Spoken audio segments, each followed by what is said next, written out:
So today we will start the chapter which is very important chapter, that is excretory system of human being. For that, first of all, you should know about the excretion. What is excretion? Excretion is the removal of nitrogenous waste from the body.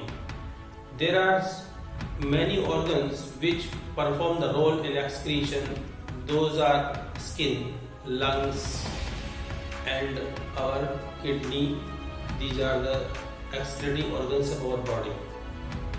But of them we have to study about the kidney, because this kidney or the excretory system kidney, that is having very big role in excretion. So what is excretion? Excretion is the removal of nitrogenous waste from the body. There are many kinds of waste formed in the body, but of them the toxic waste are urea and creatinine. These are two nitrogenous waste. They are very harmful for the body. So these waste are immediately to be removed from the body. For that we have our urinary system. Urinary system has very important role to eliminate all these nitrogenous waste and extra water and salts from the body. Because the accumulation of these waste products in the body will affect the metabolic reactions which are taking place in the cells. So it is very important to remove all the waste from the body immediately after their formation. During the metabolic processes, the cell they produce nitrogenous waste. These nitrogenous wastes are collected in the kidney and they are removed from it. The function of excretory system, first function is to eliminate or to release the waste product from the body. And mostly the waste products are nitrogenous waste like urea and creatinine. Second function, it balances the amount of water in the body or in the blood. Third function, it controls the temperature of the body. It also controls the amount of salt like sodium, potassium in the body. It also helps in the regulation of blood pressure. It also helps in the formation of new RBCs. It also has the very important role in removing the bile products and bile pigments from the body. Human excretory system is made up of kidneys, one pair of kidney, one pair of ureter, one bladder and one urethra. So these are the parts of excretory system of human being or any mammal. Now the location of this kidney, ureter and bladder and urethra. First, kidney. Kidney is located either side of the backbone, and the right kidney is located just lower than the left kidney. Left kidney is upper side, lower kidney is the right kidney is lower side. It is because of the presence of liver. We have liver in our right side of the body, and this kidney is located in the abdominal cavity. Abdominal cavity at the dorsal side. This is our ventral side and the back side is our dorsal side. From the ventral side, it is protected by the adipose tissue or abdominal cavity, because it is fixed in the abdominal cavity or it is attached with the abdominal cavity. So that is protected by the abdominal cavity at the ventral side. So dorsal side, it is protected by the pair of ribs, last two pair of ribs, and at the front or at the ventral side it is protected by the adipose tissue or abdominal cavity. Kidney is located either side of the backbone, and the thoracic vertebrae 12 to lumbar vertebrae, the size of it is about 10 to 12 centimeter in length and 5 to 7 centimeter in breadth. And the shape of the kidney, it is a bean shaped, rajma shaped. The left kidney is located very close to the vertebral column, and the right kidney is located away from the vertebral column. The color of kidney is reddish brown color, and Many times we will use the renal term during the learning of this excretory system. Renal means kidney.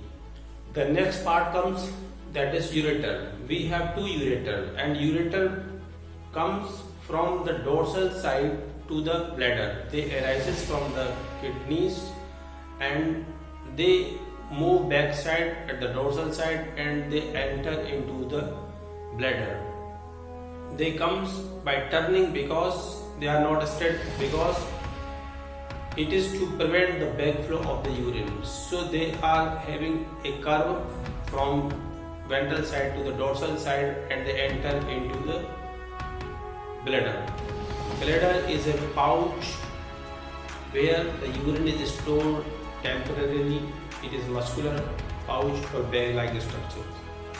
Whenever it is filled up to 500 ml, we have to go for urination or the passing urine. And the last part is urethra.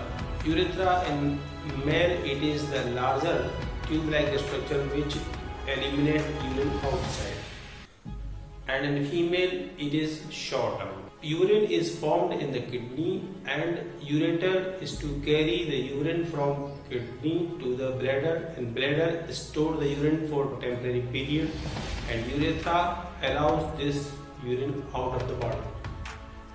So here we will study the structure of kidney by its longitudinal section. When we take a longitudinal section of kidney, we get three structures inside.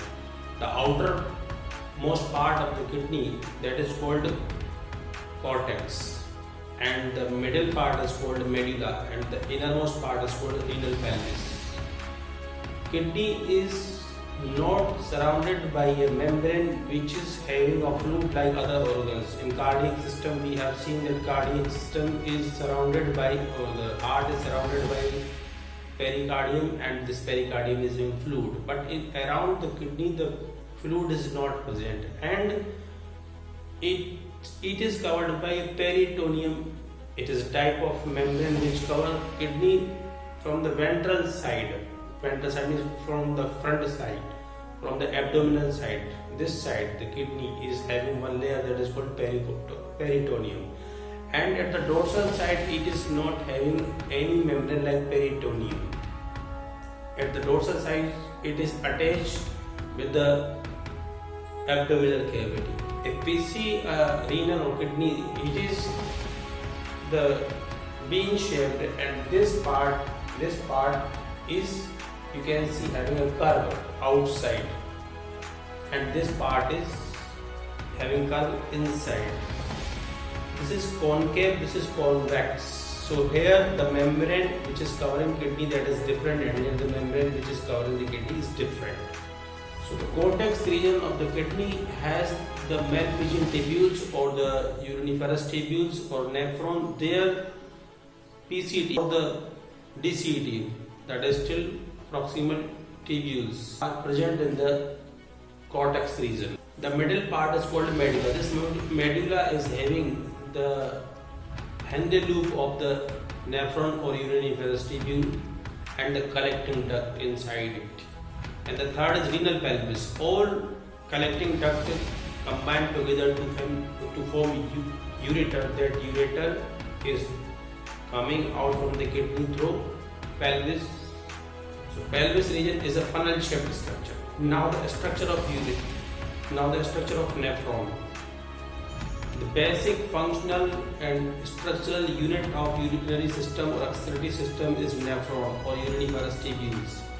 These tubules are the filtering unit of kidney. They filter the blood to form urine. The structure is made up of, the very first part of nephron is Bowman's capsule. You can see in the diagram Bowman's capsule. And inside that you can see the bunch of blood capillaries that is called glomerulus. This Bowman capsule is made up of single layered epithelial tissue. Single layer it is because when blood comes in it, so the single layer can filter the impurities or filter the waste material into the Bowman's capsule. If it would have been double layer, it would have been very difficult to filter the blood. and during this filtration some useful material can enter the Bowman's capsules. So we will see further what happens to these useful products, useful material, useful substances in the urinary this nephrons. In Bowman's capsule, we are seeing in the diagram that one structure is entering in the Bowman's capsule and one structure is coming out from the Bowman's capsule. The structure which is entering the Bowman's capsule, that is called afferent arterioles, and the structure which is coming out of the Bowman's capsule, that is called efferent arterioles. Afferent arterioles, it is a part of artery which bring the blood at high pressure into the Bowman's capsule, and the structure which is coming out of the Bowman's capsule, that structure will be having less diameter than the afferent arteriole. Afferent arteriole is having the large diameter and the efferent arteriole has a less diameter. It is because to increase the blood pressure. If the blood pressure is increased when blood comes with the pressure, or to increase the blood pressure, the urinary filtrate for the unwanted substances or the waste products can be filtered out into the Bowman's capsule. Bowman capsule, you can see further, is having three parts. The first is PCT. The second, you can see at the loop size, that is called Henle loop, and the very far away part, that is called distal convoluted tubule. The very first is PCT. PCT means proximal convoluted tubule, and the Henle loop second part, and the third part is DCT, distal convoluted tubule. And around this all tubes or the structure Henle loop and the PCT, you can see blood capillary is surrounding it, that is called peritubular capillary. This will reabsorb the useful material into the blood. So the PCT part of nephron or renal tubule absorbs the glucose, water, some salt and some waste product. And in Henle loop, the essential substances which have been absorbed already in the nephric filtrate, that are taken out by the peritubular, or they are reabsorbed in the Henle loop, because they should not be lost from the body. So to prevent this to carry with the urine or the urinary filtrate, they are reabsorbed in this Henle loop. And in the third part, that is called DCT. In DCT, now it is ready to move out. The urine is ready to move out into the collecting duct. These collecting ducts, many collecting ducts combine together to form a renal pelvis, and through renal pelvis structure coming out, that is called ureter. This ureter will open into bladder. In between the bladder and the ureter, there is a valve that will also prevent the backflow of urine. And in bladder, when it is filled, because it is temporary storage of the urine, at that moment the sphincter which is present at the lower side of the bladder, involuntary sphincter, because we can't control its movement, opening and closing, this is controlled by our autonomic nervous system. So, and the second sphincter is called voluntary sphincter, that we can control.